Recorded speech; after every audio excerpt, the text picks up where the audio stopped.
Story 11 of the Adventures of Sherlock Holmes by Sir Arthur Conan Doyle. The Adventure of the Beryl Coronet. "Holmes," said I, as I stood one morning in our bow window looking down the street, "here is a madman coming along. It seems rather sad that his relatives should allow him to come out alone."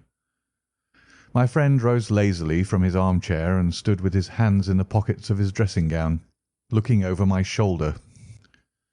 It was a bright, crisp February morning, and the snow of the day before still lay deep upon the ground, shimmering brightly in the wintry sun.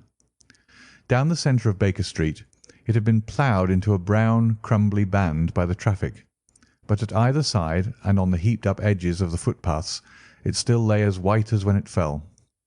The grey pavement had been cleaned and scraped, but was still dangerously slippery, so that there were fewer passengers than usual. Indeed, from the direction of the Metropolitan Station no one was coming save the single gentleman whose eccentric conduct had drawn my attention. He was a man of about 50, tall, portly, and imposing, with a massive, strongly marked face and a commanding figure. He was dressed in a sombre yet rich style, in black frock-coat, shining hat, neat brown gaiters, and well-cut pearl-grey trousers. Yet his actions were in absurd contrast to the dignity of his dress and features, for he was running hard, with occasional little springs such as weary man gives who is little accustomed to set any tax upon his legs. As he ran he jerked his hands up and down, waggled his head, and writhed his face into the most extraordinary contortions. "What on earth can be the matter with him?" I asked. "He is looking up at the numbers of the houses." "I believe that he is coming here," said Holmes, rubbing his hands. "Here?" "Yes. I rather think he is coming to consult me professionally.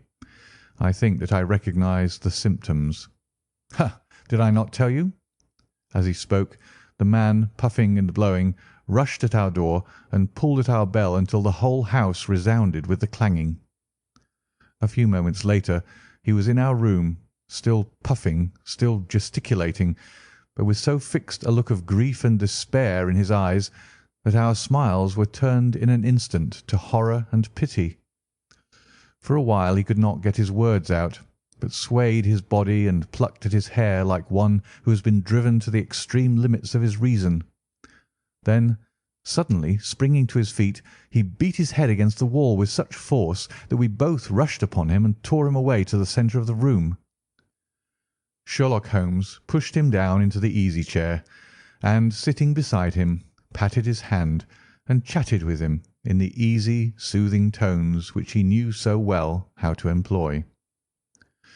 "You have come to me to tell your story, have you not?" said he. "You are fatigued with your haste. Pray wait until you have recovered yourself, and then I shall be most happy to look into any little problem which you may submit to me." The man sat for a minute or more with a heaving chest, fighting against his emotion. Then he passed his handkerchief over his brow, set his lips tight, and turned his face towards us.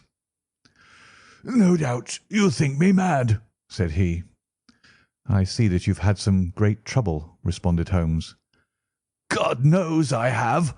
A trouble which is enough to unseat my reason. So sudden and so terrible is it. Public disgrace I might have faced, although I am a man whose character has never yet borne a stain.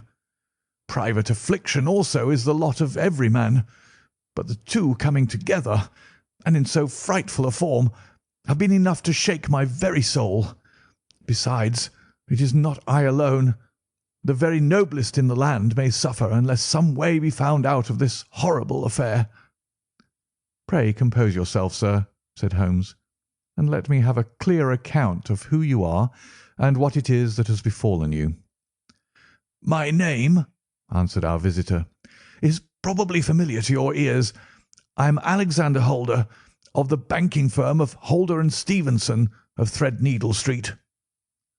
The name was indeed well known to us, as belonging to the senior partner in the second largest private banking concern in the City of London. What could have happened, then, to bring one of the foremost citizens of London to this most pitiable pass? We waited, all curiosity, until with another effort he braced himself to tell his story.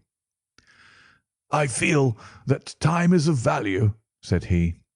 "That is why I hastened here when the police inspector suggested that I should secure your cooperation. I came to Baker Street by the Underground, and hurried from there on foot, for the cabs go slowly through the snow. That is why I was so out of breath, for I am a man who takes very little exercise. I feel better now, and I will put the facts before you as shortly and yet as clearly as I can. It is, of course, well known to you that in a successful banking business as much depends upon our being able to find remunerative investments for our funds as upon our increasing our connection and the number of our depositors. One of our most lucrative means of laying out money is in the shape of loans, where the security is unimpeachable. We have done a good deal in this direction during the last few years, and there are many noble families to whom we have advanced large sums upon the security of their pictures, libraries, or plate. Yesterday morning I was seated in my office at the bank when a card was brought in to me by one of the clerks. I started when I saw the name, for it was that of none other than— well, perhaps even to you I had better say no more than that it was a name which is a household word all over the earth, one of the highest, noblest, most exalted names in England. I was overwhelmed by the honour and attempted, when he entered, to say so, but he plunged at once into business with the air of a man who wishes to hurry quickly through a disagreeable task. "Mr. Holder," said he, "I have been informed that you are in the habit of advancing money." "The firm does so when the security is good," I answered. "It is absolutely essential to me," said he, "that I should have £50,000 at once. I could, of course, borrow so trifling a sum 10 times over from my friends, but I much prefer to make it a matter of business and to carry out that business myself. In my position you can readily understand that it is unwise to place oneself under obligations." "For how long, may I ask, do you want this sum?" I asked. "Next Monday I have a large sum due to me, and I shall then most certainly repay what you advance, with whatever interest you think it right to charge. But it is very essential to me that the money should be paid at once." "I shall be happy to advance it without further parley from my own private purse," said I, "were it not that the strain would be rather more than it could bear. If, on the other hand, I am to do it in the name of the firm, then in justice to my partner I must insist that, even in your case, every business-like precaution should be taken." "I should prefer to have it so," said he, raising up a square black morocco case which he had laid beside his chair. "You have doubtless heard of the Beryl Coronet." "One of the most precious public possessions of the Empire," said I. "Precisely." He opened the case, and there, embedded in soft flesh-coloured velvet, lay the magnificent piece of jewellery which he had named. "There are 39 enormous beryls," said he, "and the price of the gold chasing is incalculable. The lowest estimate would put the worth of the coronet at double the sum which I have asked. I am prepared to leave it with you as my security." I took the precious case into my hands and looked in some perplexity from it to my illustrious client. "You doubt its value?" he asked. "Not at all. I only doubt—" "The propriety of my leaving it. You may set your mind at rest about that. I should not dream of doing so were it not absolutely certain that I should be able in 4 days to reclaim it. It is a pure matter of form. Is the security sufficient?" "Ample." "You understand, Mr. Holder, that I am giving you a strong proof of the confidence which I have in you, founded upon all that I have heard of you. I rely upon you not only to be discreet and to refrain from all gossip upon the matter, but, above all, to preserve this coronet with every possible precaution, because I need not say that a great public scandal would be caused if any harm were to befall it. Any injury to it would be almost as serious as its complete loss, for there are no Beryls in the world to match these, and it would be impossible to replace them. I leave it with you, however, with every confidence, and I shall call for it in person on Monday morning." Seeing that my client was anxious to leave, I said no more, but calling for my cashier, I ordered him to pay over 50 £1,000 notes. When I was alone once more, however, with the precious case lying upon the table in front of me, I could not but think with some misgivings of the immense responsibility which it entailed upon me. There could be no doubt that, as it was a national possession, a horrible scandal would ensue if any misfortune should occur to it. I already regretted having ever consented to take charge of it. However, it was too late to alter the matter now, so I locked it up in my private safe and turned once more to my work. When evening came, I felt that it would be an imprudence to leave so precious a thing in the office behind me. Bankers' safes have been forced before now, and why should not mine be?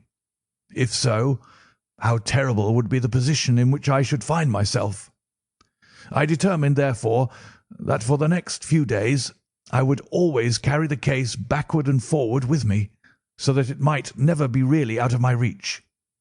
With this intention, I called a cab and drove out to my house at Streatham, carrying the jewel with me. I did not breathe freely until I had taken it upstairs and locked it in the bureau of my dressing-room. And now a word as to my household, Mr. Holmes, for I wish you to thoroughly understand the situation. My groom and my page sleep out of the house, and may be set aside altogether. I have 3 maidservants who have been with me a number of years, and whose absolute reliability is quite above suspicion. Another, Lucy Parr, the second waiting-maid, has only been in my service a few months. She came with an excellent character, however, and has always given me satisfaction. She is a very pretty girl, and has attracted admirers who have occasionally hung about the place. That is the only drawback which we have found to her, but we believe her to be a thoroughly good girl in every way. So much for the servants. My family itself is so small that it will not take me long to describe it. I am a widower, and have an only son, Arthur. He has been a disappointment to me, Mr. Holmes, a grievous disappointment. I have no doubt that I am myself to blame. People tell me that I have spoiled him. Very likely I have. When my dear wife died, I felt that he was all I had to love. I could not bear to see the smile fade even for a moment from his face. I have never denied him a wish. Perhaps it would have been better for both of us had I been sterner, but I meant it for the best. It was naturally my intention that he should succeed me in my business, but he was not of a business turn. He was wild, wayward, and to speak the truth, I could not trust him in the handling of large sums of money. When he was young, he became a member of an aristocratic club, and there, having charmed manners, he was soon the intimate of a number of men with long purses and expensive habits. He learned to play heavily at cards and to squander money on the turf, until he had again and again to come to me and implore me to give him an advance upon his allowance, that he might settle his debts of honour. He tried more than once to break away from the dangerous company which he was keeping, but each time the influence of his friend, Sir George Burnwell, was enough to draw him back again. And, indeed, I could not wonder that such a man as Sir George Burnwell should gain an influence over him, for he has frequently brought him to my house, and I have found myself that I could hardly resist the fascination of his manner. He is older than Arthur, a man of the world to his fingertips, one who had been everywhere, seen everything, a brilliant talker, and a man of great personal beauty. Yet when I think of him in cold blood, far away from the glamour of his presence, I am convinced from his cynical speech and the look which I have caught in his eyes, that he is one who should be deeply distrusted. So I think, and so too thinks my little Mary, who has a woman's quick insight into character. And now there is only she to be described. She is my niece, but when my brother died 5 years ago and left her alone in the world, I adopted her, and have looked upon her ever since as my daughter. She is a sunbeam in my house, sweet, loving, beautiful, a wonderful manager and housekeeper, yet as tender and quiet and gentle as a woman could be. She is my right hand. I do not know what I could do without her. In only one matter has she ever gone against my wishes. Twice my boy has asked her to marry him, for he loves her devotedly, but each time she has refused him. I think that if anyone could have drawn him into the right path, it would have been she, and that his marriage might have changed his whole life. But now, alas, it is too late, forever too late. Now, Mr. Holmes, you know the people who live under my roof, and I shall continue with my miserable story. When we were taking coffee in the drawing-room that night after dinner, I told Arthur and Mary my experience, and of the precious treasure which we had under our roof, suppressing only the name of my client. Lucy Parr, who had brought in the coffee, had, I am sure, left the room, but I cannot swear that the door was closed. Mary and Arthur were much interested and wished to see the famous coronet, but I thought it better not to disturb it. "Where have you put it?" asked Arthur. "In my own bureau." "Well, I hope to goodness the house won't be burgled during the night," said he. "It is locked up," I answered. "Oh, any old key will fit that bureau. When I was a youngster I have opened it myself with the key of the box-room cupboard." He often had a wild way of talking, so that I thought little of what he said. He followed me to my room, however, that night, with a very grave face. "Look here, Dad," said he, with his eyes cast down. "Can you let me have £200? "No, I cannot," I answered sharply. "I have been far too generous with you in money matters." "You have been very kind," said he, "but I must have this money, or else I can never show my face inside the club again." "And a very good thing, too," I cried. "Yes, but you would not have me leave it a dishonoured man," said he. "I could not bear the disgrace. I must raise the money in some way, and if you will not let me have it, then I must try other means." I was very angry, for this was the third demand during the month. "You shall not have a farthing from me," I cried, on which he bowed and left the room without another word. When he was gone, I unlocked my bureau, made sure that my treasure was safe, and locked it again. Then I started to go round the house to see that all was secure, a duty which I usually leave to Mary, but which I thought it well to perform myself that night. As I came down the stairs, I saw Mary herself at the side window of the hall, which she closed and fastened as I approached. "Tell me, Dad," said she, looking, I thought, a little disturbed, "did you give Lucy, the maid, leave to go out tonight?" "Certainly not." "She came in just now by the back door. I have no doubt that she has only been to the side gate to see someone, but I think that it is hardly safe and should be stopped." "You must speak to her in the morning, or I will if you prefer it. Are you sure that everything is fastened?" "Quite sure, Dad." "Then good night." I kissed her and went up to my bedroom again, where I was soon asleep. I am endeavouring to tell you everything, Mr. Holmes, which may have any bearing upon the case, but I beg that you will question me upon any point which I do not make clear." "On the contrary, your statement is singularly lucid." "I come to a part of my story now in which I should wish to be particularly so. I am not a very heavy sleeper, and the anxiety in my mind tended, no doubt, to make me even less so than usual. About 2 in the morning, then, I was awakened by some sound in the house. It had ceased ere I was wide awake, but it had left an impression behind it as though a window had gently closed somewhere. I lay listening with all my ears. Suddenly, to my horror, there was a distinct sound of footsteps moving softly in the next room. I slipped out of bed, all palpitating with fear, and peeped round the corner of my dressing-room door. "Arthur!" I screamed. "You villain! You thief! How dare you touch that coronet?" The gas was half up as I had left it, and my unhappy boy, dressed only in his shirt and trousers, was standing beside the light, holding the coronet in his hands. He appeared to be wrenching at it or bending it with all his strength. At my cry he dropped it from his grasp and turned as pale as death.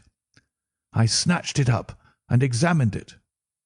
One of the gold corners, with 3 of the beryls in it, was missing. "You blackguard!" I shouted, beside myself with rage. "You have destroyed it! You have dishonoured me for ever! Where are the jewels which you have stolen?" "Stolen?" he cried. "Yes, thief!" I roared, shaking him by the shoulder. "There are none missing. There cannot be any missing," said he. "There are 3 missing, and you know where they are. Must I call you a liar as well as a thief? Did I not see you trying to tear off another piece?" "You have called me names enough," said he. "I will not stand it any longer.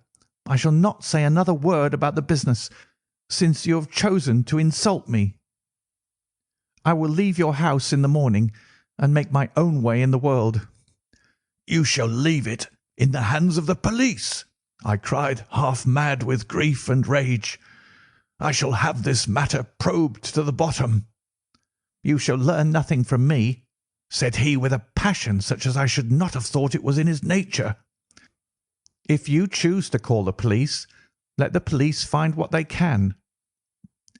By this time the whole house was astir, for I had raised my voice in my anger. Mary was the first to rush into my room, and at the sight of the coronet and of Arthur's face, she read the whole story and, with a scream, fell down senseless on the ground. I sent the housemaid for the police, and put the investigation into their hands at once. When the inspector and the constable entered the house, Arthur, who had stood sullenly with his arms folded, asked me whether it was my intention to charge him with theft. I answered that it had ceased to be a private matter, but had become a public one, since the ruined coronet was national property. I was determined that the law should have its way in everything. "At least," said he, "you will not have me arrested at once. It would be to your advantage as well as mine if I might leave the house for 5 minutes." "That you might get away, or perhaps that you may conceal what you have stolen?" said I, and then, realizing the dreadful position in which I was placed, I implored him to remember that not only my honour, but that of one who was far greater than I was at stake, and that he threatened to raise a scandal which would convulse the nation. He might avert it all if he would but tell me what he had done with the 3 missing stones. "You may as well face the matter," said I. "You have been caught in the act, and no confession could make your guilt more heinous. If you but make such reparation as is in your power by telling us where the beryls are, all shall be forgiven and forgotten." "Keep your forgiveness for those who ask for it," he answered, turning away from me with a sneer. I saw that he was too hardened for any words of mine to influence him. There was but one way for it. I called in the inspector and gave him into custody. A search was made at once, not only of his person, but of his room and of every portion of the house where he could possibly have concealed the gems, but no trace of them could be found, nor would the wretched boy open his mouth for all our persuasions and our threats. This morning he was removed to a cell, and I, after going through all the police formalities, have hurried round to you to implore you to use your skill in unravelling the matter. The police have openly confessed that they can at present make nothing of it. You may go to any expense which you think necessary. I have already offered a reward of £1,000. My God, what shall I do? I have lost my honour, my gems, and my son in one night. Oh, what shall I do?" He put a hand on either side of his head and rocked himself to and fro, droning to himself like a child whose grief has got beyond words. Sherlock Holmes sat silent for some few minutes, with his brows knitted and his eyes fixed upon the fire. "Do you receive much company?" he asked. "None, save my partner with his family and an occasional friend of Arthur's. Sir George Burnwell has been several times lately. No one else, I think." "Do you go out much in society?" "Arthur does. Mary and I stay at home. We neither of us care for it." "That is unusual in a young girl." "She is of a quiet nature. Besides, she is not so very young. She is 24. "This matter, from what you say, seems to have been a shock to her also." "Terrible. She is even more affected than I." "You have neither of you any doubt as to your son's guilt?" "How can we have when I saw him with my own eyes, with the coronet in his hands?" "I hardly consider that a conclusive proof. Was the remainder of the coronet at all injured?" "Yes, it was twisted." "Do you not think, then, that he might have been trying to straighten it?" "God bless you. You are doing what you can for him and for me, but it is too heavy a task. What was he doing there at all? If his purpose were innocent, why did he not say so?" "Precisely. And if it were guilty, why did he not invent a lie? His silence appears to me to cut both ways. There are several singular points about the case. What did the police think of the noise which awoke you from your sleep?" "They considered that it might be caused by Arthur's closing his bedroom door." "A likely story. As if a man bent on felony would slam his door so as to wake a household. What did they say, then, of the disappearance of those gems?" "They are still sounding the planking and probing the furniture in the hope of finding them." "Have they thought of looking outside the house?" "Yes, they have shown extraordinary energy. The whole garden has already been minutely examined." "Now, my dear sir," said Holmes, "is it not obvious to you now that this matter really strikes very much deeper than either you or the police were at first inclined to think? It appeared to you to be a simple case. To me it seems exceedingly complex. Consider what is involved by your theory.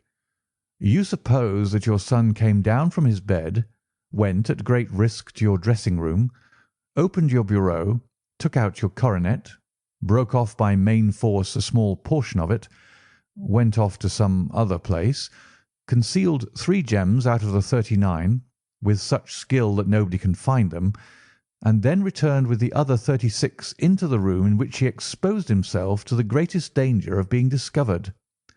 I ask you now, is such a theory tenable?" "But what other is there?" cried the banker with a gesture of despair. "If his motives were innocent, why does he not explain them?" "It is our task to find that out," replied Holmes. "So now, if you please, Mr. Holder, we will set off for Streatham together, and devote an hour to glancing a little more closely into details." My friend insisted upon my accompanying them in their expedition, which I was eager enough to do, for my curiosity and sympathy were deeply stirred by the story to which we had listened. I confess that the guilt of the banker's son appeared to me to be as obvious as it did to his unhappy father, but still I had such faith in Holmes's judgment that I felt that there must be some grounds for hope as long as he was dissatisfied with the accepted explanation. He hardly spoke a word the whole way out to the southern suburb, but sat with his chin upon his breast and his hat drawn over his eyes, sunk in the deepest thought. Our client appeared to have taken fresh heart at the little glimpse of hope which had been presented to him, and he even broke into a desultory chat with me over his business affairs. A short railway journey and a shorter walk brought us to Fairbank, the modest residence of the great financier. Fairbank was a good-sized square house of white stone, standing back a little from the road. A double carriage sweep, with a snow-clad lawn, stretched down in front to two large iron gates which closed the entrance. On the right side was a small wooden thicket, which led into a narrow path between two neat hedges stretching from the road to the kitchen door and forming the tradesmen's entrance. On the left ran a lane which led to the stables and was not itself within the grounds at all, being a public, though little used, thoroughfare. Holmes left us standing at the door and walked slowly all round the house, across the front, down the tradesmen's path, and so round by the garden behind into the stable lane. So long was he that Mr. Holder and I went into the dining-room and waited by the fire until he should return. We were sitting there in silence when the door opened, and a young lady came in. She was rather above the middle height, slim, with dark hair and eyes, which seemed the darker against the absolute pallor of her skin. I do not think that I have ever seen such deadly paleness in a woman's face. Her lips, too, were bloodless, but her eyes were flushed with crying. As she swept silently into the room, she impressed me with a greater sense of grief than the banker had done in the morning, and it was the more striking in her as she was evidently a woman of strong character, with immense capacity for self-restraint. Disregarding my presence, she went straight to her uncle and passed her hand over his head with a sweet womanly caress. "You have given orders that Arthur should be liberated, have you not, Dad?" she asked. "No, no, my girl. The matter must be probed to the bottom." "But I am sure that he is innocent. You know what woman's instincts are. I know that he has done no harm, and that you will be sorry for having acted so harshly." "Why is he silent, then, if he is innocent?" "Who knows? Perhaps because he was so angry that you should suspect him." "How could I help suspecting him when I actually saw him with the coronet in his hand?" "Oh, but he had only picked it up to look at it. Oh, do take my word for it that he is innocent. Let the matter drop and say no more. It is so dreadful to think of our dear Arthur in prison." "I shall never let it drop until the gems are found. Never, Mary. Your affection for Arthur blinds you as to the awful consequences to me. Far from hushing the thing up, I have brought a gentleman down from London to inquire more deeply into it." "This gentleman?" she asked, facing round to me. "No, his friend. He wished us to leave him alone. He is round in the stable lane now." "The stable lane?" She raised her dark eyebrows. "What can he hope to find there? Ah, this, I suppose, is he. I trust, sir, that you will succeed in proving what I feel sure is the truth, that my cousin Arthur is innocent of this crime." "I fully share your opinion, and I trust with you that we may prove it," returned Holmes, going back to the mat to knock the snow from his shoes. "I believe I have the honour of addressing Miss Mary Holder. Might I ask you a question or two?"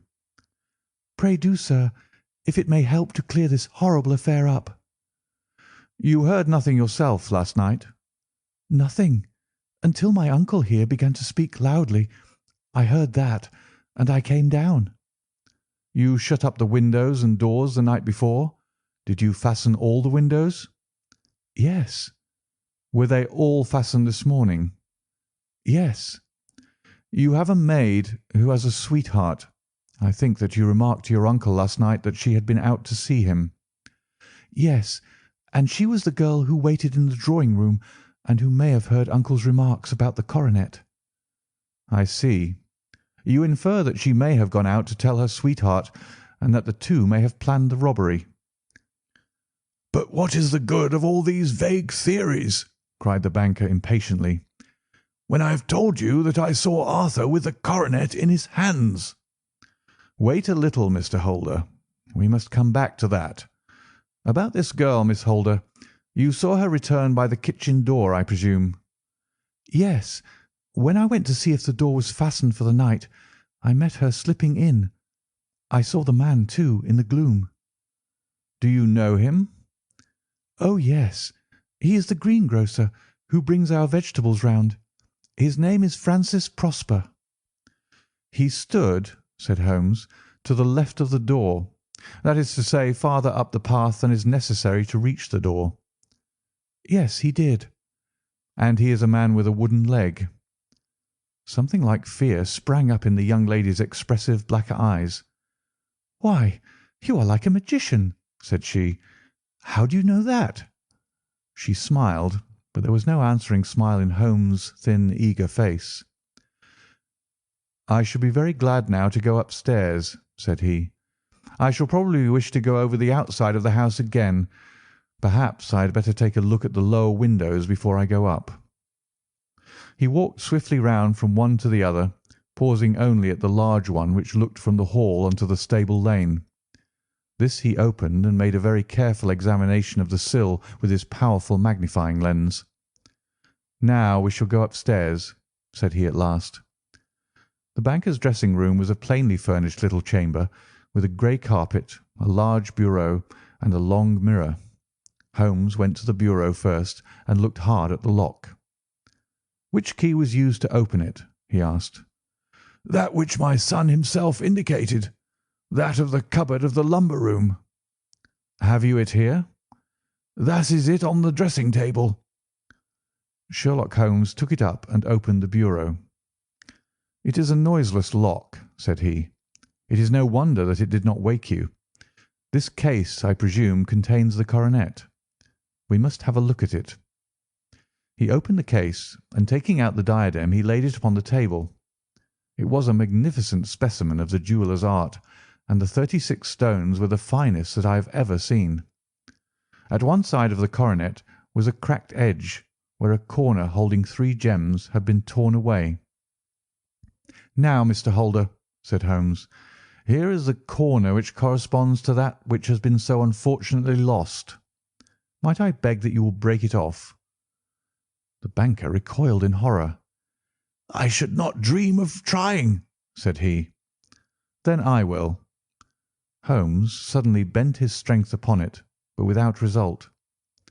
"I feel it give a little," said he, "but though I am exceptionally strong in the fingers, it would take me all my time to break it. An ordinary man could not do it. Now, what do you think would happen if I did break it, Mr. Holder? There would be a noise like a pistol shot.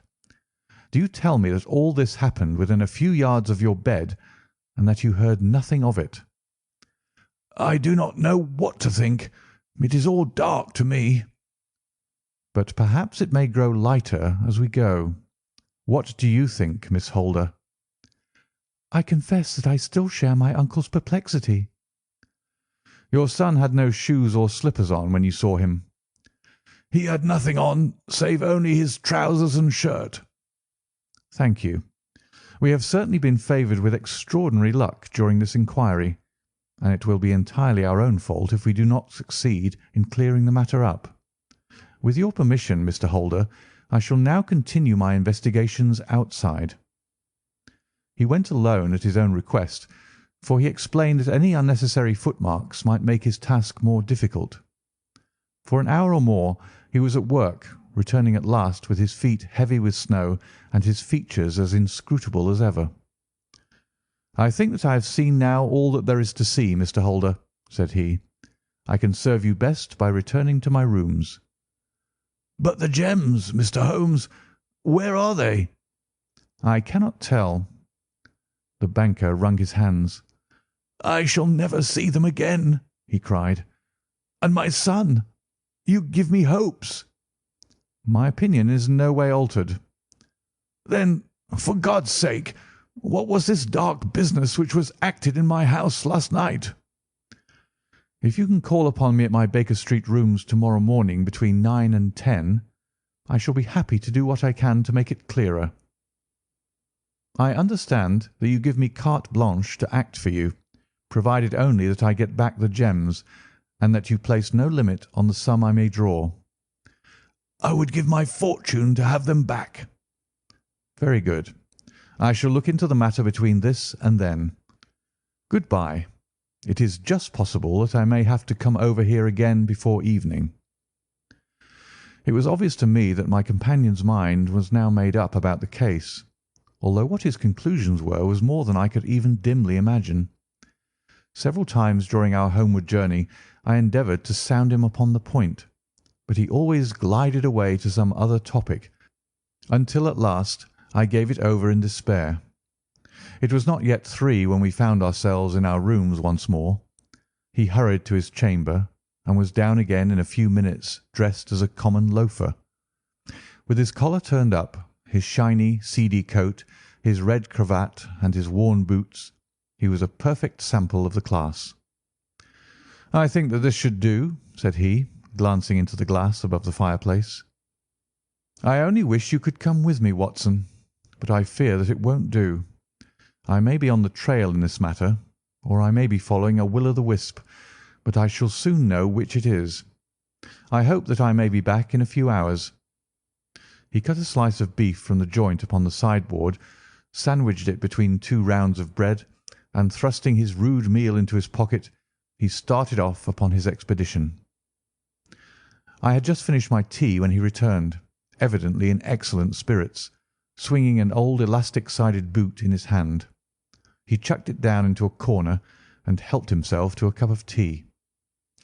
"I only looked in as I passed," said he. "I am going right on." "Where to?" "Oh, to the other side of the West End. It may be some time before I get back. Don't wait up for me in case I should be late." "How are you getting on?" "Oh, so. Nothing to complain of. I've been out to Streatham since I saw you last, but I did not call at the house. It is a very sweet little problem, and I would not have missed it for a good deal. However, I must not sit gossiping here, but must get these disreputable clothes off and return to my highly respectable self." I could see by his manner that he had strong reasons for satisfaction than his words alone would imply. His eyes twinkled, and there was even a touch of colour upon his sallow cheeks. He hastened upstairs, and a few minutes later I heard the slam of the hall door, which told me that he was off once more upon his congenial hunt.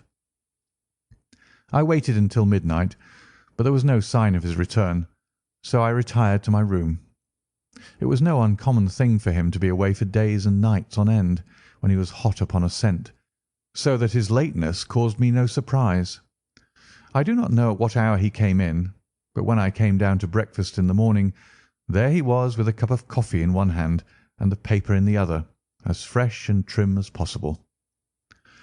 "You will excuse my beginning without you, Watson," said he, "but you remember that our client has rather an early appointment this morning."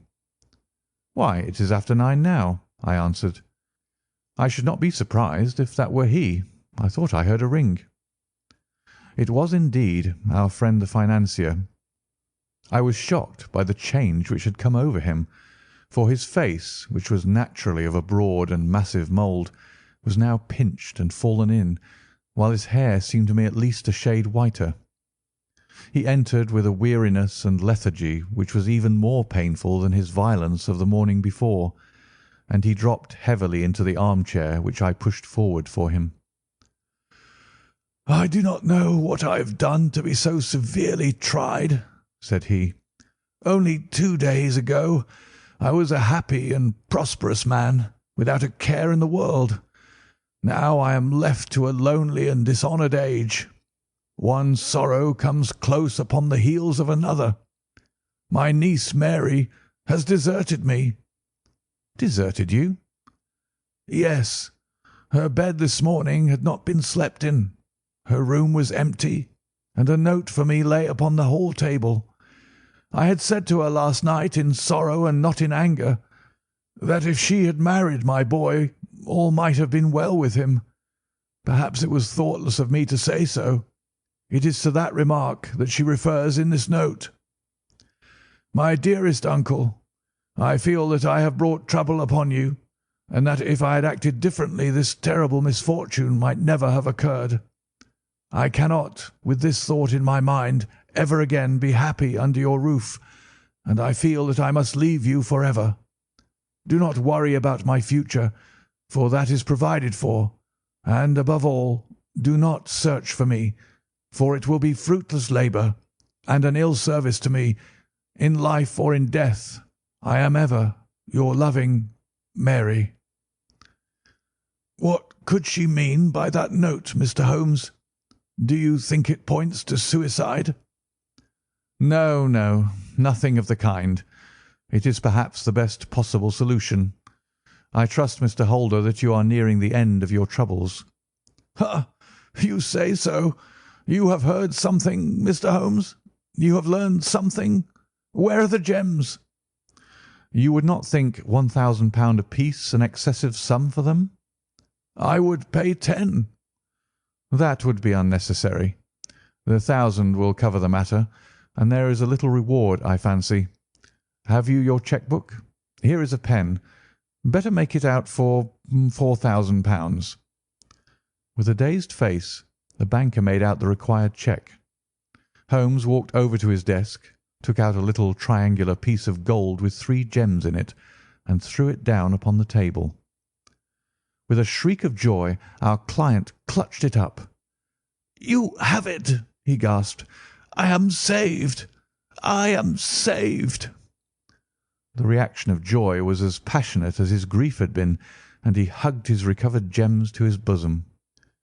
"There is one other thing you owe, Mr. Holder," said Sherlock Holmes rather sternly. "Oh!" He caught up a pen. "Name the sum, and I will pay it." "No, the debt is not to me. You owe a very humble apology to that noble lad, your son, who has carried himself in this matter as I should be proud to see my own son do, should I ever chance to have one." "Then it was not Arthur who took them?" "I told you yesterday, and I repeat to-day, that it was not." "You are sure of it? Then let us hurry to him at once to let him know that the truth is known." "He knows it already. When I had cleared it all up I had an interview with him, and finding that he would not tell me the story, I told it to him, on which he had to confess that I was right, and to add the very few details which were not yet quite clear to me. Your news of this morning, however, may open his lips." "For heaven's sake, tell me, then, what is this extraordinary mystery?" "I will do so, and I will show you the steps by which I reached it. And let me say to you first, that which it is hardest for me to say and for you to hear. There has been an understanding between Sir George Burnwell and your niece Mary. They have now fled together." "My Mary? Impossible!" "It is unfortunately more than possible. It is certain. Neither you nor your son knew the true character of this man when you admitted him into your family circle. He is one of the most dangerous men in England, a ruined gambler, an absolutely desperate villain, a man without heart or conscience. Your niece knew nothing of such men. When he breathed his vows to her, as he had done to 100 before her, she flattered herself that she alone had touched his heart. The devil knows best what he said, but at least she became his tool, and was in the habit of seeing him nearly every evening." "I cannot, and I will not believe it!" cried the banker with an ashen face. "I will tell you then what occurred in your house last night. Your niece, when you had, as she thought, gone to your room, slipped down and talked to her lover through the window which leads into the stable lane. His footmarks had pressed right through the snow, so long had he stood there. She told him of the coronet. His wicked lust for gold kindled at the news, and he bent her to his will. I have no doubt that she loved you, but there are women in whom the love of a lover extinguishes all other loves, and I think that she must have been one. She had hardly listened to his instructions when she saw you coming downstairs, on which she closed the window rapidly and told you about one of the servants' escapade with her wooden-legged lover, which was all perfectly true. Your boy Arthur went to bed after his interview with you, but he slept badly on account of his uneasiness about his club debts. In the middle of the night he heard a soft tread pass his door, so he rose and, looking out, was surprised to see his cousin walking very stealthily along the passage until she disappeared into your dressing-room. Petrified with astonishment, the lad slipped on some clothes and waited there in the dark to see what would come of this strange affair. Presently she emerged from the room again, and in the light of the passage lamp your son saw that she carried the precious coronet in her hands. She passed down the stairs, and he, thrilling with horror, ran along and slipped behind the curtain near your door, whence he could see what passed in the hall beneath. He saw her stealthily open the window, hand out the coronet to someone in the gloom, and then, closing it once more, hurry back to her room, passing quite close to where he stood hid behind the curtain. As long as she was on the scene he could not take any action without a horrible exposure of the woman whom he loved.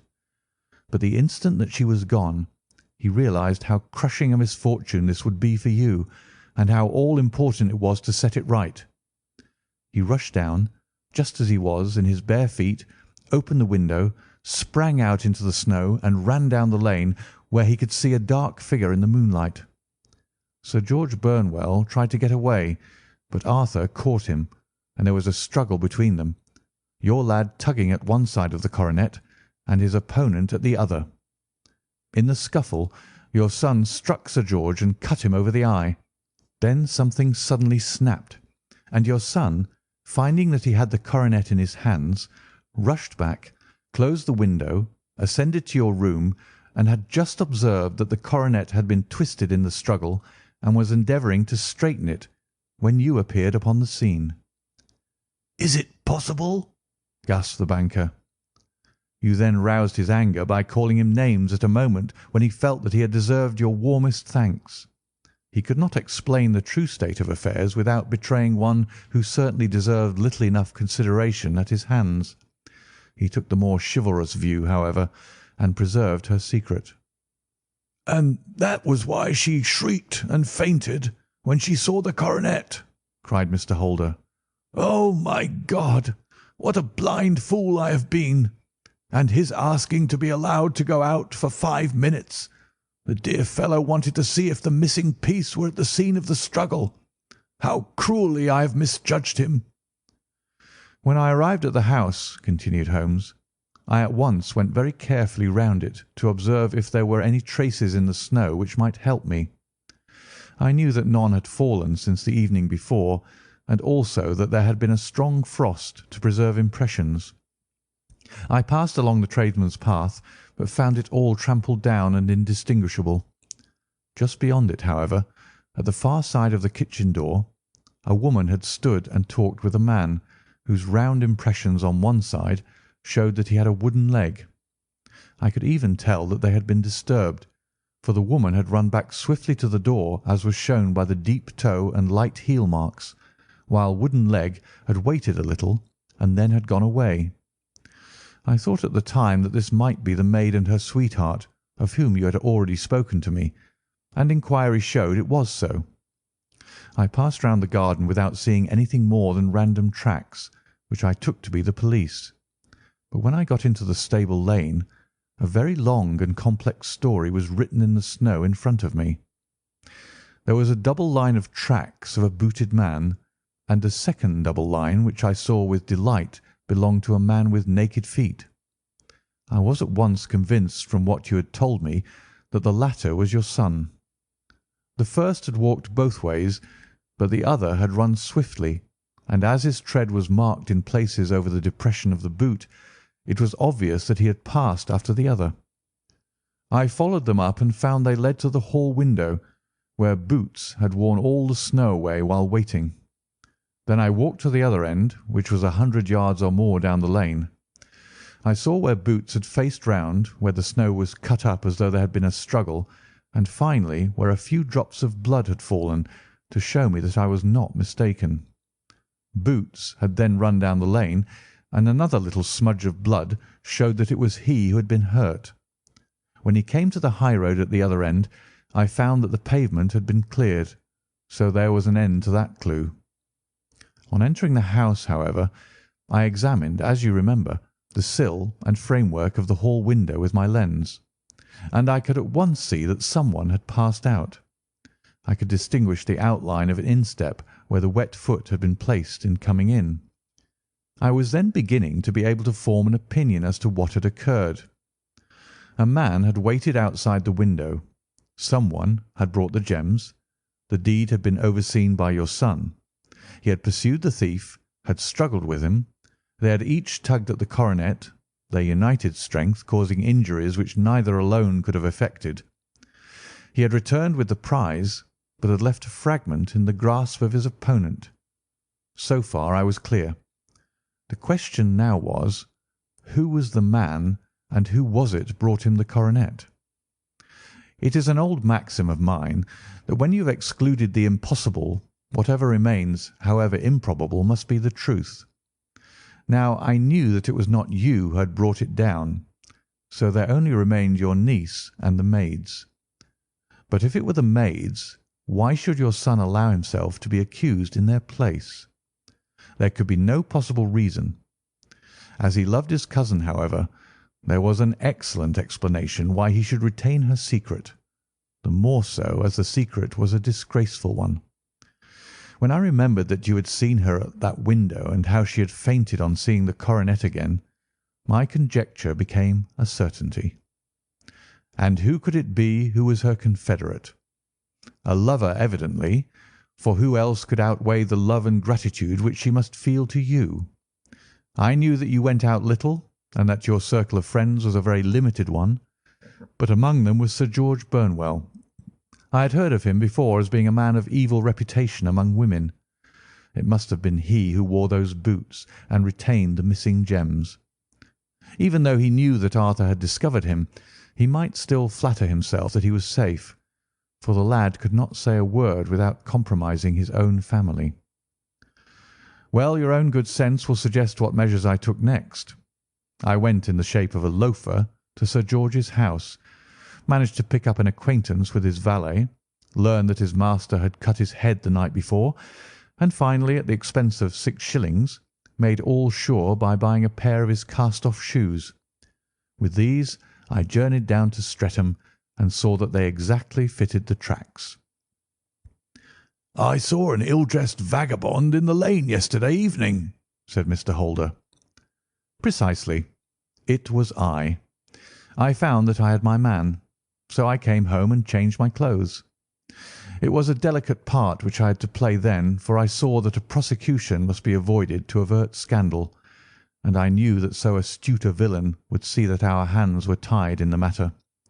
I went and saw him. At first, of course, he denied everything, but when I gave him every particular that had occurred, he tried to bluster and took down a life-preserver from the wall. I knew my man, however, and I clapped a pistol to his head before he could strike. Then he became a little more reasonable. I told him that we would give him a price for the stones he held, £1,000 apiece. That brought out the first signs of grief that he had shown. "Why, dash it all," said he, "I've let them go at 600 for the 3. I soon managed to get the address of the receiver who had them, on promising him that there would be no prosecution. Off I set to him, and after much chaffering, I got our stones at £1,000 apiece. Then I looked in upon your son, told him that all was right, and eventually got to my bed about 2 o'clock, after what I may recall a really hard day's work. "A day which has saved England from a great public scandal," said the banker, rising. "Sir, I cannot find words to thank you, but you shall not find me ungrateful for what you have done. Your skill has indeed exceeded all that I have heard of it, and now I must fly to my dear boy to apologize to him for the wrong which I have done him. As to what you tell me of poor Mary, it goes to my very heart. Not even your skill can inform me where she is now." "I think that we may safely say," returned Holmes, "that she is wherever Sir George Burnwell is. It is equally certain, too, that whatever her sins are, they will soon receive a more than sufficient punishment. End of the adventure of the Beryl Coronet.